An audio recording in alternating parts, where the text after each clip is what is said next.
বিশ্বাসটা প্রতারকের ওপর থেকে হারানো উচিত, ভালোবাসার ওপর থেকে নয়। যাকে তুমি সব থেকে বেশি ভালোবাসবে সে তোমার স্মৃতি হয়ে থাকবে, সাথী হয়ে নয়। জীবনে কাউকে পাওয়াটা বড় কথা নয়, আপনি যাকে পেয়েছেন তাকে জীবনের শেষ পর্যন্ত কাছে পাওয়াটাই বড় কথা। ঘরের মধ্যে তুমি যত ইচ্ছা কাঁদো, কিন্তু দরজা সব সময় হাসি মুখে খুলবে, কারণ যদি কেউ দেখে নেয় যে তুমি ভেঙে পড়েছো, তবে সে তোমায় আরও ভেঙে দিয়ে যাবে। যে টাকা ধার নেয় তাকে একবার চাইতে হয়, আর যে টাকা ধার দেয় তাকে অনেকবার চাইতে হয়। স্বার্থের টানে আত্মীয় স্বজন সবাই হয়তো ছেড়ে চলে যায়, কিন্তু স্বার্থের জন্য স্বামী স্ত্রী একে অপরকে খুব কম ছেড়ে যায়। কথাটা সত্যি, সুখে থাকলে ভালোবাসার মানুষের অভাব হয় না, আর দুঃখে থাকলে নিজের ছায়াটাকেও পাশে পাওয়া যায় না। কেউ তোমাকে ছাড়া বাঁচবে না, এটা খুব বাজে রকমের মিথ্যা কথা। সবাই বাঁচে খুব ভালোভাবে, মরে যায় শুধু স্বপ্নগুলো।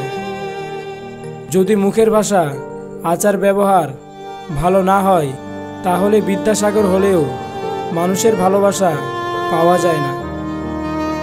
একটা মানুষের পরিচয় বিশ্বাস করলে আঘাত করে, ক্ষমা করলে দুর্বল ভাবে, প্রশ্রয় দিলে মাথায় ওঠে, উপদেশ দিলে পাগল ভাবে, সম্মান করলে চাকর ভাবে, উপকার করলে অহংকার করে। এই শহরটা আগের মতোই আছে, শুধু বদলে গেছে আমার তুমিটা।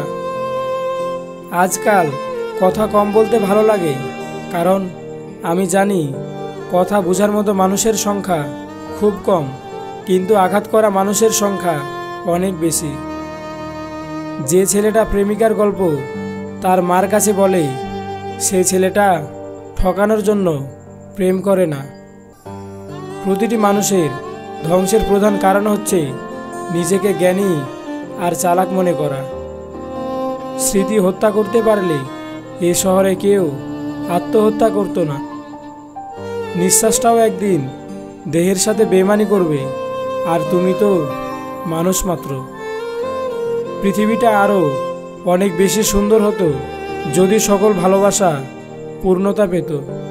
ভিডিওটি ভালো লাগলে অবশ্যই ভিডিওটিতে একটি লাইক দিবেন, আর আমাদের চ্যানেলের নতুন সদস্য হয়ে থাকলে অবশ্যই চ্যানেলটি সাবস্ক্রাইব করে পাশের বেল আইকনটি অন করে দিবেন।